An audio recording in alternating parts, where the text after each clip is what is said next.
Okay, so we are live from Salem, Illinois, and we're at the 2021 PKC World Hunt.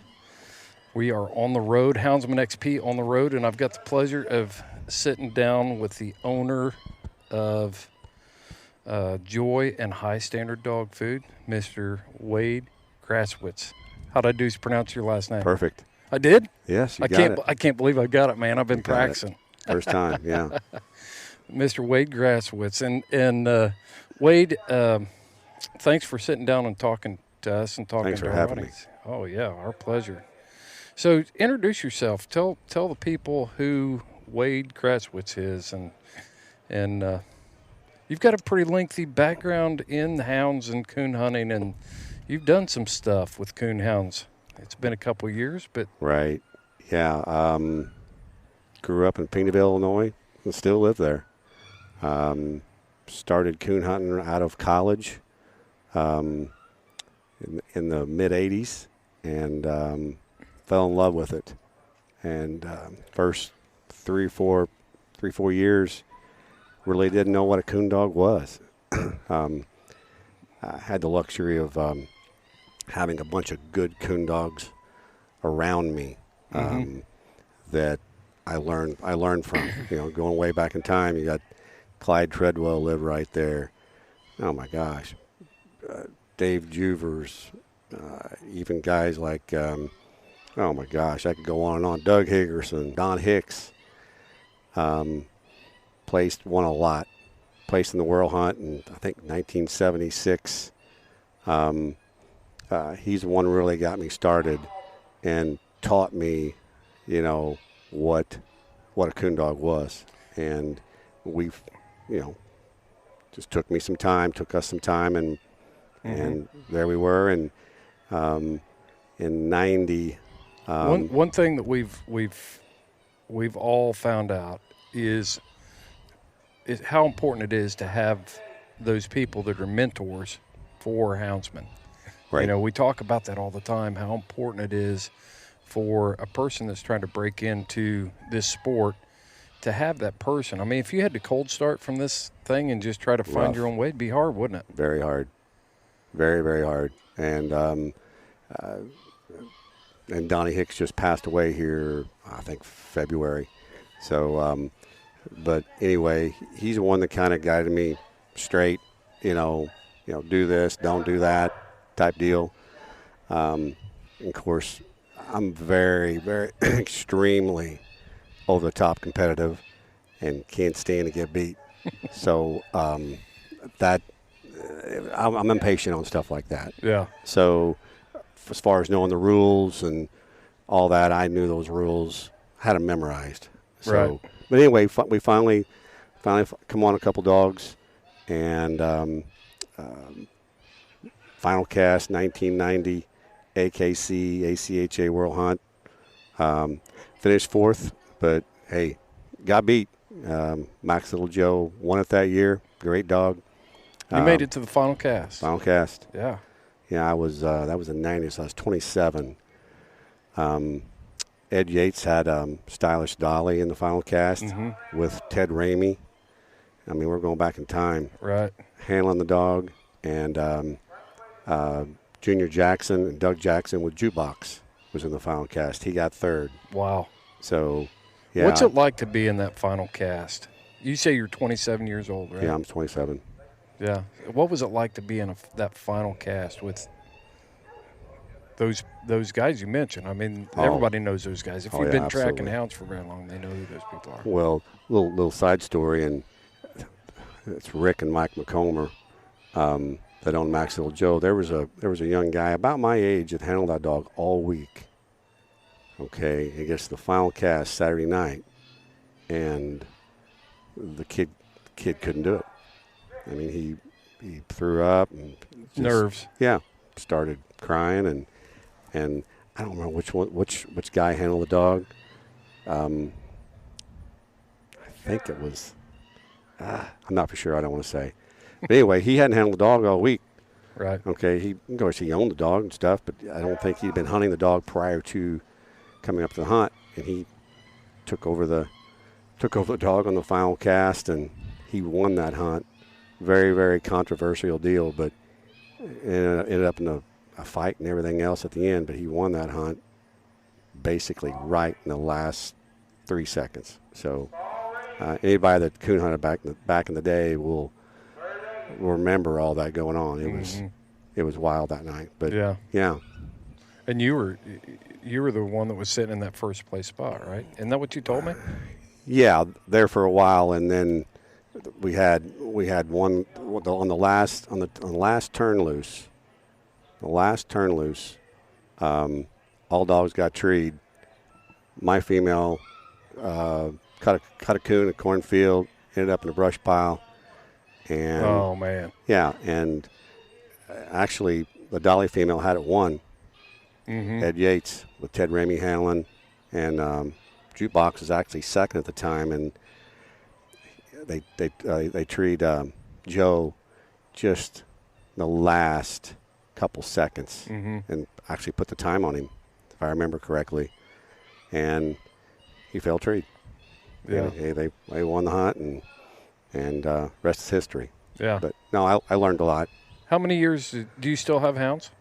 No, sir, I don't. So how many years do you consider, did you compete in competition coon hunting? About 10, really hard. And then, kids, I had two kids at home, and they started getting older. And then in 98, I owned actually like a sporting goods type feed store called High Standard. Yeah. And, worked that thing, 6.5 days a week. I was open from 11 to 5, even on Sundays, trying to, get all the traffic flow through the little town of Piniaville I could. And in 98, that's when I said, hey, I know if I can get the right pet food at the right price and the right ingredients, I think I can do this.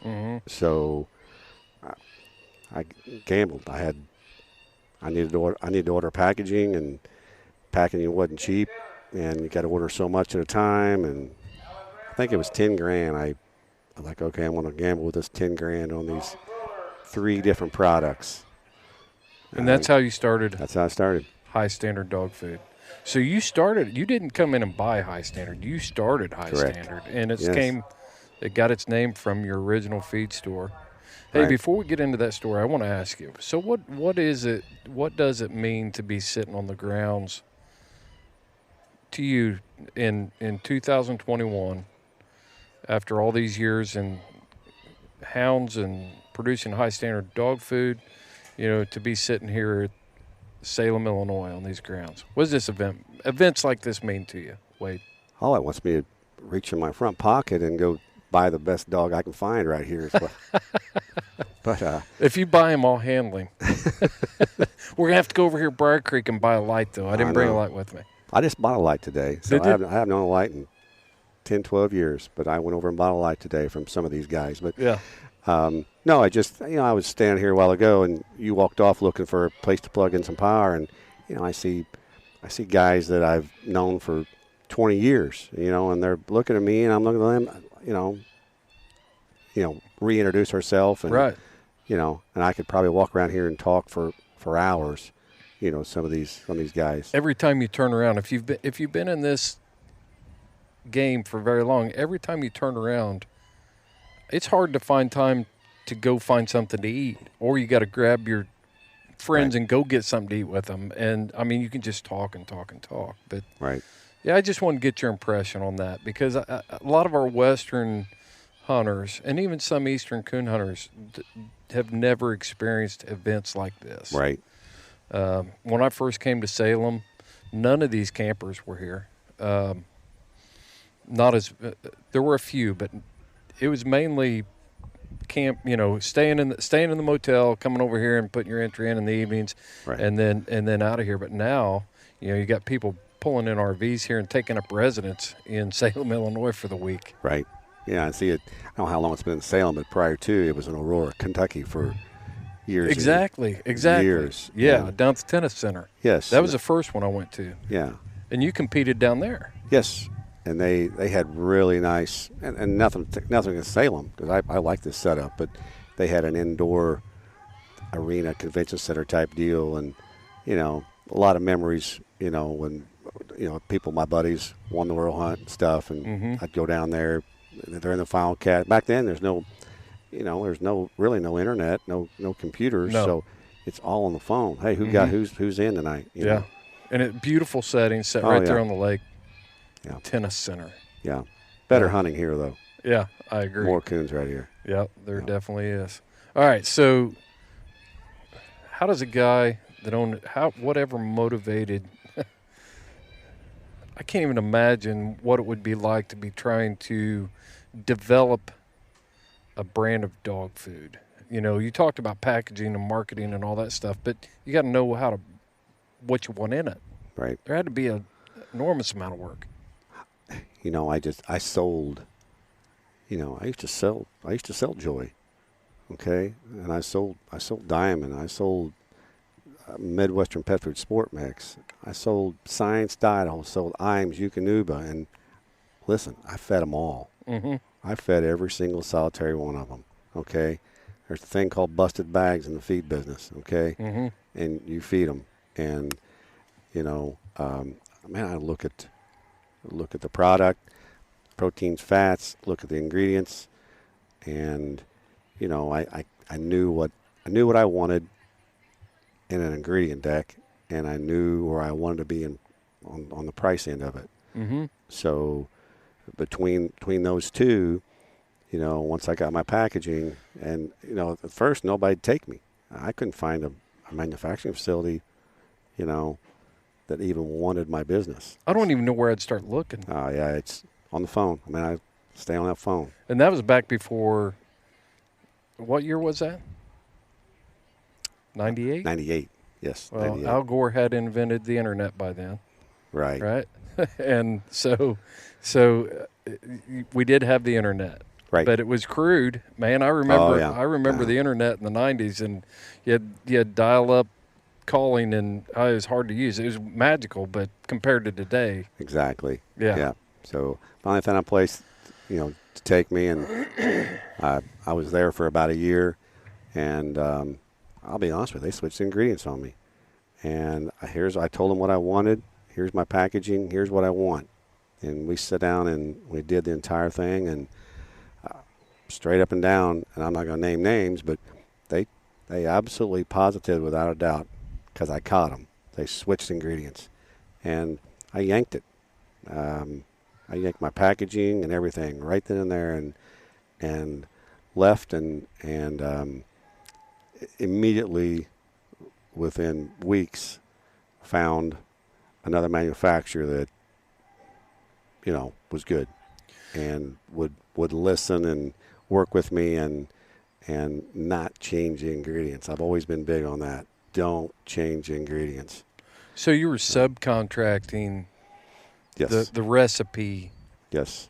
to be manufactured or put together somewhere else. Correct. I got you. Yep. So yeah, that's kind of how it started. How did you know what you wanted? I mean, how did you know what you wanted in high standard dog food? Just from feeding all those other brands. Okay.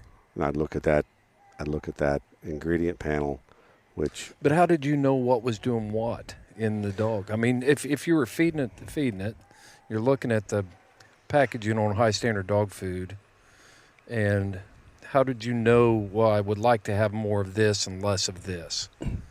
Well, most of the time, not all the time, you want a good clean protein, okay, whether it be chicken or it be beef or it be pork or fish or whatever. You want a good clean protein that's digestible, okay, and you want a good quality fat, okay. I prefer chicken fat, poultry fat over, pork. So I try to stick with those. A lot of energy, a lot of nutrition right there. And, the rest of it is, and I overkill, I'll be honest with you. I would rather, if it says 26.18 on a bag, our ingredient deck, when you look at the computer printout, it's probably 27.5, 19.5. Okay. Yeah. I don't want it to be, 25.2 and 15.9. I want it to be at least that, if not over.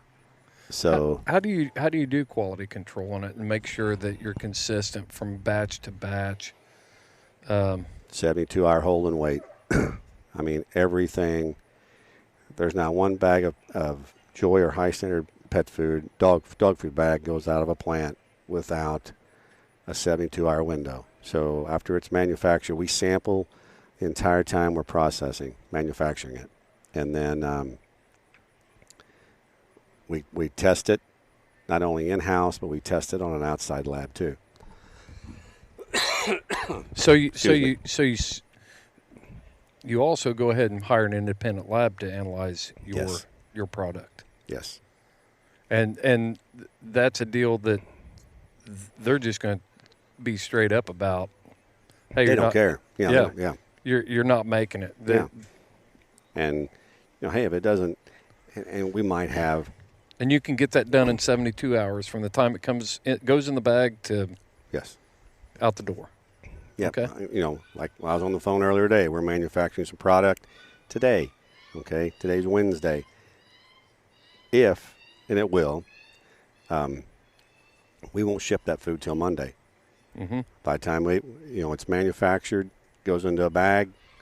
Okay. We test it. We test it at the plant. We send it off to an outside lab. The results won't come back till Monday. It will not, leave that warehouse until it's released. Has to match up. So you operated High Standard from '98, and you kept that brand until till today. But in what year did you add Joy Dog Food? What year did you buy that? Well, I had the past owners approach me in 2010 about buying it because High Standard was going so well, and they knew I was young and aggressive, and said, "Won't you buy Joy from us? Won't you buy Joy Dog Food from us?" And first I was like, "Man, I don't want to do that. I got this," and they'd come back again, and it took a year of negotiating back and forth. Finally agreed to do it. Mm-hmm. And they had a nice customer base. Little did I know that there was a lot of issues, a lot of problems with the customer base at the time as far as the actual distribution. But so I got it. I thought, wow, I've got my hands full because the packaging was atrocious. The ingredient deck was bad. I mean, they had a lot of dog foods with ground yellow corn or wheat, right, or soybean meal was right there, first or second ingredient. Mm-hmm. And those products don't sell today. I was feeding Super Meal back in the early '80s. As a kid, I was buying my own dog food, but I was looking for Super Meal, and I could find it. At the time, it was cutting edge type stuff. I think 26% protein, 8% fat, or something like that. So it was a rage, and silver bag. I think Super Meal back then was special meal. Special Meal, green and yet the John Deere bag. Yep. So yeah, Special Meal was what the rage was in the coon hunting community, beagle community. I mean, you'd open up an American Cooner and there'd be the big Joy banner behind, at events and different things like that. And then about the 80s, or I'm sorry, the 90s, man, it just disappeared. Right. Yeah, there's a lot of history behind that. And Chip's filled me in on a lot of that. Right. And we covered some of that in the podcast I did with him, which will come out too. But, I was just kind of bringing it around. You take a dog food that was that high, and then it goes into that lull where it was, and then you buy it in 2012, and now it's rocking again. Yeah. We've been blessed. We work hard and we stay after it. Okay, we go to work every day, but Chip's grandfather, to be honest with you, I mean, he built Joey Dog Food back in the day. Straight up and down. That's what happened. And I remember it was 1988, 1986. I think the World Hunt was in Ohio or Unadilla, Georgia, somewhere up in there. And I remember sleeping. I couldn't sleep in my truck because it was so little, and I was actually on a sleeping bag, sleeping underneath the truck on the ground. Yeah. And the original owner, Russell Kosher, he's riding around the golf court with 3 or 4 or 5 bags of Joey Special Meal on the back. He's filling up trash cans because everybody at that hunt would go over there with a scoop and scoop out Joey Dog Food. Yeah. And that's back in the like 86, 85, 87, somewhere right in there. Right.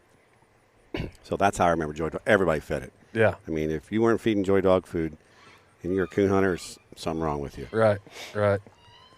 So let's talk about high standard. I'm really interested in high standard. Is there a difference in the formulas of high standard and Joey Dog Food, or do you want to talk about that? Or You know what? I'll talk about it. It's like this. I had spent so much time, okay, because you got to remember, 98 to 2011, I had 13 years there. Mm-hmm. And I'm always, if you can prove to me today that I can do something with my pet food and it's going to improve it, I'm all for it because I want to see the results, in the dogs. And, one thing that I've always said, a bag of dog food can never lie. Think about it. You feed it, you're going to see everything about that dog food. Mm-hmm. Everybody in the world can lie about a bag of dog food, but that bag of dog food cannot lie. You feed it, you're going to find out what it's about. You can't feed one bag. You need to feed 2 or 3 or 4 or 5 bags. So when I bought Joy,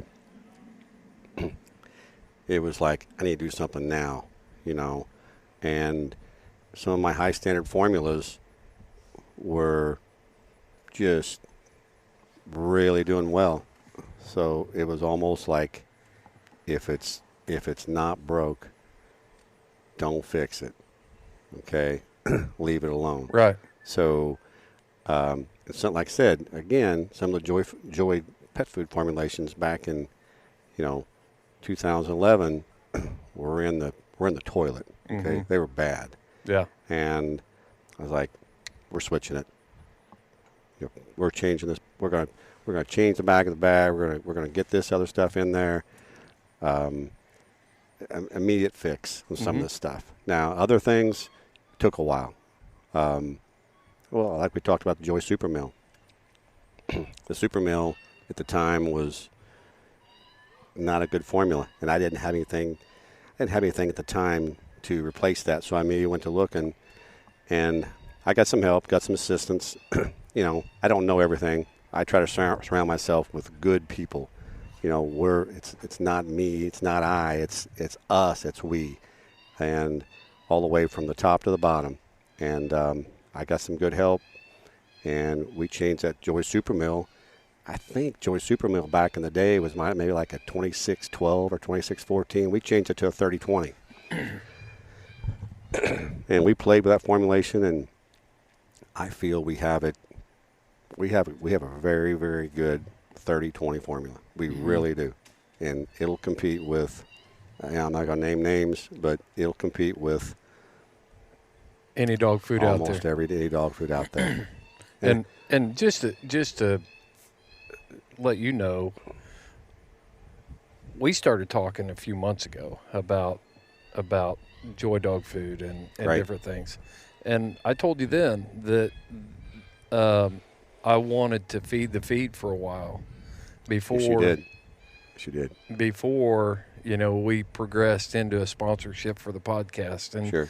And I like doing business like that, but I've been feeding it now for going on 6 months, and I'm not saying I was feeding your feed for a long time before Joy came on board as a sponsor. Sure. And it was one of those deals where I was a dog food snob, and And it took me actually diving in and saying that I'm going to do it before I pursued anything any farther. So I'm completely happy with it. I'm feeding the 30-20 to some of my hounds, and then I'm feeding the 24-20, the high energy, to some other hounds. So okay, no, that's high energy is our on the Joyce side of the fence, is our number one seller. So it's doing very, very well. And I walk around here and they see me with my Joy hat and shirt on, and they're like, "Hey, I'm from Tennessee or I'm from Mississippi. There's no dealer right here close." I was like, "Hey, I'm working on it. I'm working on it." That's what we work on every day. I feel like right now our packaging and our ingredient panel, we've got it where we need to have it, where we want it. I'm completely satisfied. I'm working on distribution. Okay, so.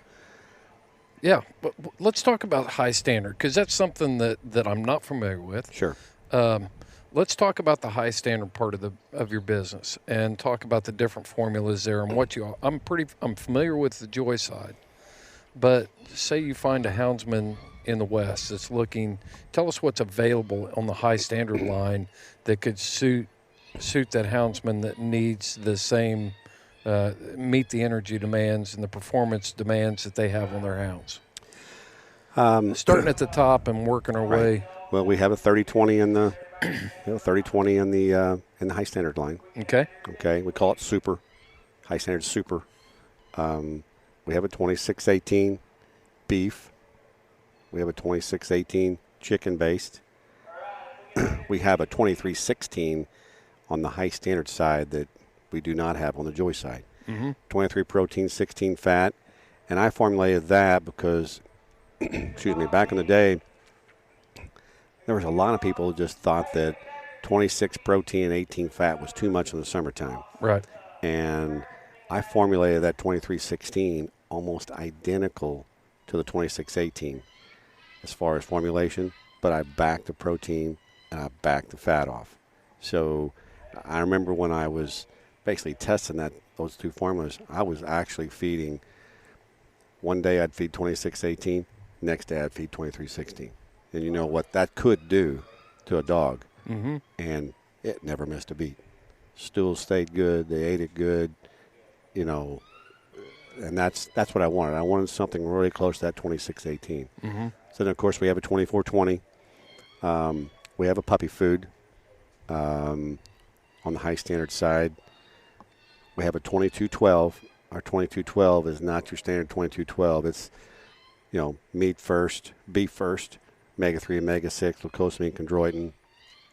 A lot of 21-12s and 22-12s are, they're not, they don't have all that in them. So I tend to, I'm worried about pricing on what the products cost, of course. Let's stop while they're doing the national anthem, if you don't mind. No, not at all.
I'm not going to apologize for that interruption. Oh, no, not at all.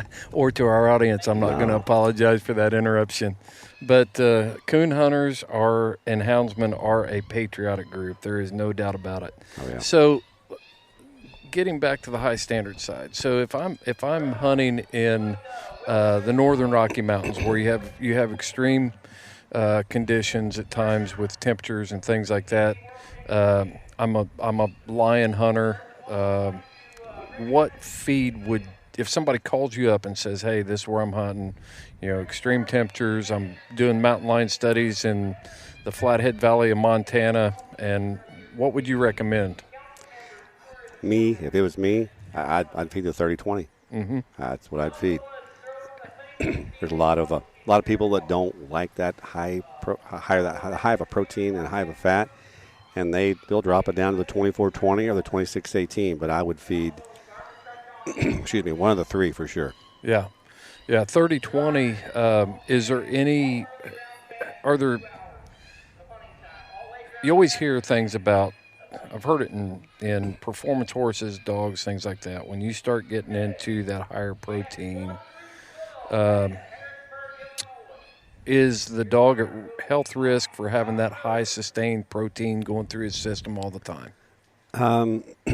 Well, from what I've been told by nutritionists and vets, when you have a digestible protein, okay, if you're getting your protein, your 30% protein from soybean meal and not a good clean protein, then yeah. But when it's digestible, it'll flush through quick. Mm-hmm. Okay. From what I've been told, and I'm not a nutritionist, what I've been told, sitting in on meetings and reading and listening, it's the undigestible proteins that are hard on dogs. Mm-hmm. Yeah. So, kidney failures and things like that, because you're looking at the liver is the filter. Protein goes to the muscle, and anything that's not absorbed in the muscle has to be filtered out through the organs. So there you have it. Right. If it's not a digestible protein, and I think that makes sense to me. A protein that's not digestible and not being used has to pass through the system somewhere. Right. Exactly. And that's where you get your problems. And that's what you have not done and you've stayed away from in your formulas for high standard. Yes. And one other thing while we're talking about all that, ample, clean water. And I'm a big believer, just from having dogs, feed twice a day. Don't try to feed all of it. Don't try to feed a dog, and I'm guilty of that, and most houndsmen are. Mm-hmm. Okay, they'll go out there and dump enough feed in there to, and houndsmen watch, the body and make sure they're not overweight, but they're not underweight. But if you're hunting a dog every day, if you can feed twice a day, excuse me, do it. Feed twice a day. Yeah, it makes a difference. It really does. In what way? How does that make a difference? Well, from what I've noticed, if I tell you, okay, I'm going to feed you one time a day. Mm-hmm. Okay, I'm gonna hand it to you once a day, and that's all you get. Okay, you're gonna just engulf yourself because you're hungry. Mm-hmm. Okay, I just noticed, not recently because I don't have hounds right now, but back in the day when I fed twice a day, those dogs looked better, felt better, and I can't give you an honest answer. That's just my experience.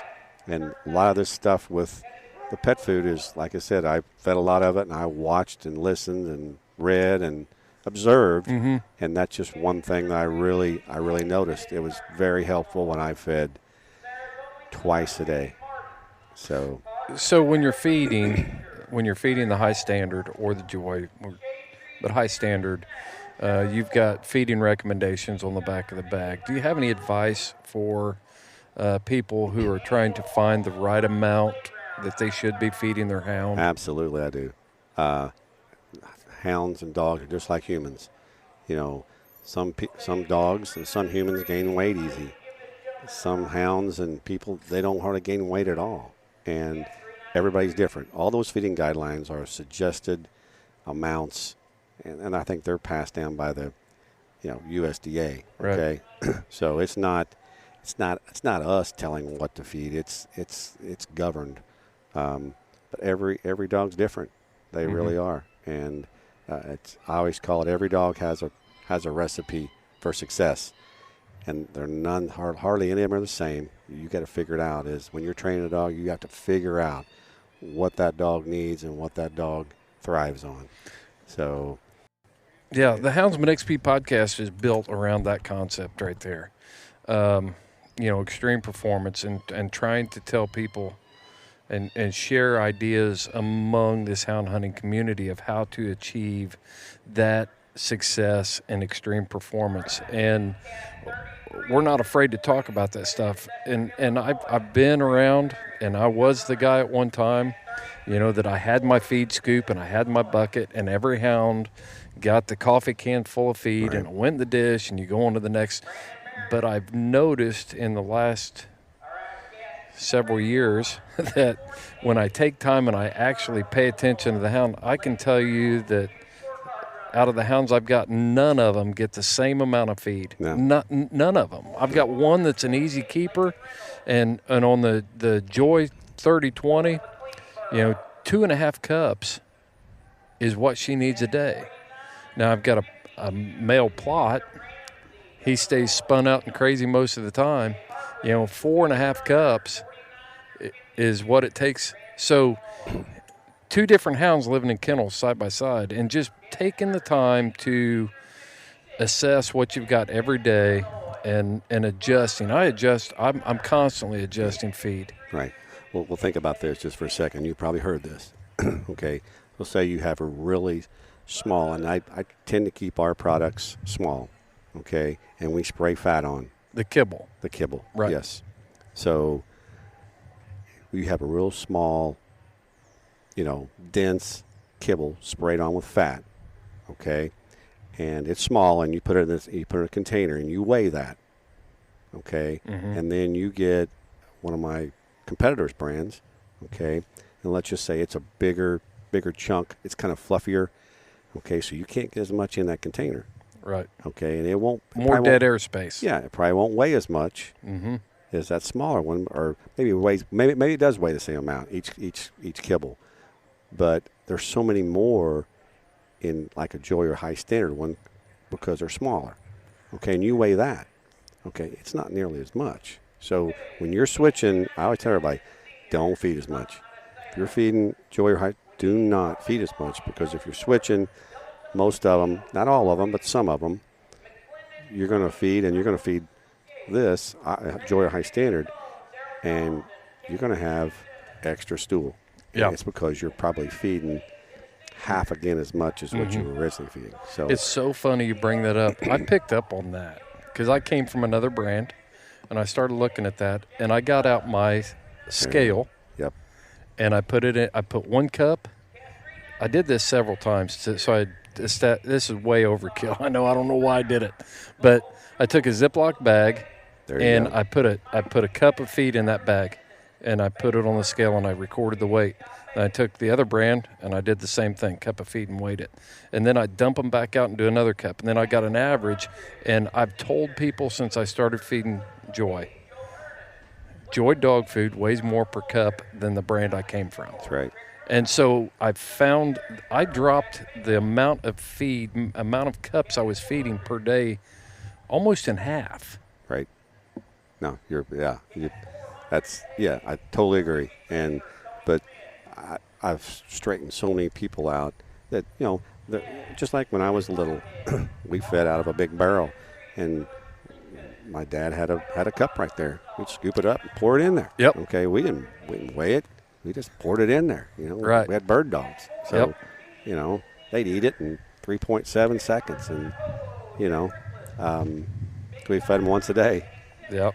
So, but yeah, it's a big difference. So that's where, a better question. If you're eating chicken breast every day, and I'm eating, I don't know, something that's not as nutritious. Fish sticks. Okay. You're going to be in better shape than I am. You are, because fish sticks will not hold up to a chicken breast, right? In protein and nutrition, they just won't. Right. I mean, you're cheating your You're putting in all the time and effort on training a hound. You want that hound, excuse me, you want that hound to perform at peak level, okay? And you're putting all the effort in there, but then you're feeding something that is not matching your effort and the dog's effort. Right. You're cheating yourself and you're cheating the dog. That's what I never could wrap my head around. The demands we put on these hounds. I mean, what's the payout for the PKC World Hunt? $30K. 30 grand. 30 grand.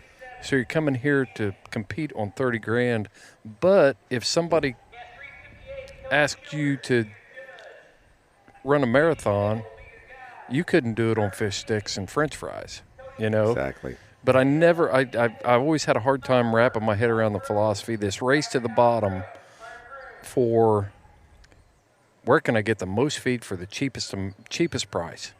Because when you start doing that, I've been there. I mean, I've fed Blue Barn when I was a kid, and I've fed some other stuff when times were a little bit tight and different things. And all dog foods are not created equal. And if we're going to talk about extreme performance, we're going to talk about feeding for extreme performance. Right. You know? Exactly. But we expect these dogs to go out and run a bear for 16 miles, 20 miles a day. And they can't do that on snowballs and you know, Twinkies. It just can't happen. Exactly. No, and these guys here, I mean, they're running for $30,000, and I don't know what's the entry fee. I don't even know. $300. $300. $300. Okay, so a lot of these guys, they're dropping times 4. If they don't get in, they're dropping $1,200 this week, and a week's not working, and hotel rooms. They got some money invested here, and most of these guys know what to do. Yeah. They've been here a while. They understand the game. But there's a lot to pet food. There is. There's more than what, you know, if you're strictly looking for price, okay, without giving a dog food a chance, okay. And hey, there's a bunch of good dog foods out there. And I'm not sitting here trying to plug Joy and High Standard. But there's a bunch of good dog foods out there. But, you know, if you're strictly looking for price and you're hunting every night, give some of these other products, these other companies and products a chance, because you will be amazed what a really good, high-quality pet food will do. Mm-hmm. Yeah. Yeah, it's crucial. It's essential. We did a podcast at the beginning of the year, and I don't remember how many resolutions we went through, but it was resolutions for houndsmen, and one of them was if you can't afford to feed your hound properly for what you expect from that hound, you have too many hounds. Right. You know. I am. You know, if you can't, if you're sitting there and you're looking around and you're thinking, man, my dogs are falling out of bear races. Man, they just, you know, I can't hunt them 2 days in a row. And you've got 40 of them standing out there. Cut back on the number of hounds and increase the quality of care that you're giving them, and that includes dog food. Right. I'll give a company a plug. I'll never forget, and this was before '98. There was a dog food, I don't think they're in business anymore, called Casco. Casco, yeah. I remember Casco. And there was a pink bag of Casco. Yep. And you couldn't miss it. I think it was 30-20. And I remember having it in the store, and it was expensive. Mm-hmm. And I'm like, golly, should I try that? And I did, and I fell in love with it. It was a very good product, and I could immediately, because even though I own a feed store, it was still money out of my pocket, right? You know, and I'm a kid. I'm in 20-some years old, so, and I fed a lot of busted bags. Had a feed store, so something busted, I, scooped it up. Yep. So, but I remember switching to that Casco, and I mean within 3-4 days, I had to back it off from what I switched from. But I'm telling you, it was a good product. Yeah. It really was. Yeah. So now, we in the beginning you subcontracted the production out. Now you own your own facilities? No, sir. Okay. I have where we manufacture at. I've been there for over 20 years. Okay. So you've got a long-standing relationship. Yes. I got you. Yes, been there over 20 years. I know 75% of the people in that plant, got their personal cell phone numbers. I know what's going on there all the time. I probably missed 2 or 3 phone calls from them here since I've been sitting here. Right, I've seen you looking at your phone. You're a busy guy. Yeah. So, and one of those plants is in Ogden, Utah, right? Is it Ogden? Well, I have a warehouse in Ogden. A warehouse, okay. Yeah, I was manufacturing in Ogden as well. Okay. I have a big warehouse that I lease in Ogden, Utah. I was manufacturing in Ogden, Utah, and the company out there, and I was with them 15, 16, 17 years, and same type of relationship with where I'm at currently. And they sold. The guy out there sold to another company, and I don't want to go into names because I don't want to say anything bad about anybody. But I wasn't happy with how they were going to handle stuff. It's just business. It's business. It is. It's nothing personal. It's just business. So we rolled out of there. I pulled stakes. Now I still ship tractor trailer loads into the Ogden warehouse because we supply. And a lot of the people understand. I live out there. There's a Steve Regan's. There's a chain of Steve Regan's, Salt Lake City area. We sell a lot of dog food in the Salt Lake City area. A lot of dog food. And then there's Sportsman's Warehouses, all out west. Yep. And there's some scattered. So Sportsman's Warehouse carries High Standard. They're a big customer. Wow. Big customer. Okay. Yes. And then Associated Foods. And as you well know, Idaho, Utah, out that Montana, Wyoming, when you have a grocery store, it's more than just groceries. I mean, they have everything there because there's not a lot of feed stores. You buy tire chains at a grocery store out there. Oh, absolutely. Yeah. They got it all. And Associated Foods there in Salt Lake City, great company. We're the number one High Standard for the last 3 or 4 or 5 years is the number one selling product out of Associated Foods, even over some of the big names. There's more High Standards sold out there than even, I don't want to name any names, but we sell a lot of food out there. So if a person is trying to find a High Standard in the West, where would you recommend, would you direct them to your website to find a dealer? Or Sure. Okay. Yeah, just go on highstandarddogfood.com and there's a dealer locator. Type in your zip code, hit search, boom. It'll come up exactly where the closest location. So Yeah. Well, good deal, Wade. Man, I appreciate it. I appreciate you taking time. This has been a great conversation. Appreciate your candor and I appreciate you having me. I found out that you were going to be here, and this turned out to be a perfect opportunity. I live 40 minutes from here, and I know you made a pretty good drive over here today. Yeah. So, I went to college in Carbondale, Illinois. SIU. Yeah, Southern Illinois University.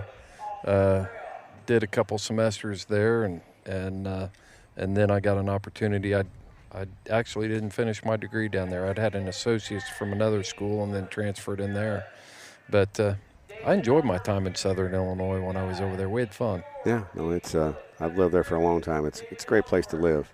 So I always say, we do have a pizza place in town now, but it's one of those places, and we do have cell phone service. But How far are you from Carbondale? 25, 30 miles. Yeah. But we lock. You don't have to lock your doors. Okay. Right. We live in the country, but I mean, we do lock the door. It's just one of those communities. It's Peanaville, Illinois is a good place to live. Yeah, sure. And it was Crab Orchard National Wildlife Refuge, Sure. and I mean, just it was amazing. Another interesting fact was wildlife materials. The tracking equipment was all right there in Carbondale, Illinois. Are they still in business? Do you know? You know what? I do not know. I'm going to check. Yeah. I want to find out. They've surely still got stuff going on with, the fish and wildlife management side with You would think. telemetry. Yeah. It's old technology, but it's reliable. Oh no, And I had a 1,000 box. I think you could track 10 or 12 collars with it. And, hey, I mean, once you figured out how to use it, I could tell you where that dog was at within. Isn't that the truth? Yes, I knew how to use that thing. Wouldn't that be fun to bring like an old 10X or 10SX in here and hand it to one of these guys that doesn't have any gray hair and tell them to go find a dog? That'd be funny. I had the little mini antenna on the bottom of the box, where you didn't have to pack the whole Yagi. It just folded out underneath it that wildlife came up with. And man, I could zone in on them. I mean, I could zero in on them. Right. Oh yeah. No, they were accurate. They were good units. Yeah. Well, Wade, I know you're a busy man. I appreciate your time. And until next time you follow your hounds, I'll follow mine. We'll do it. Thanks for having me. I appreciate it. You bet.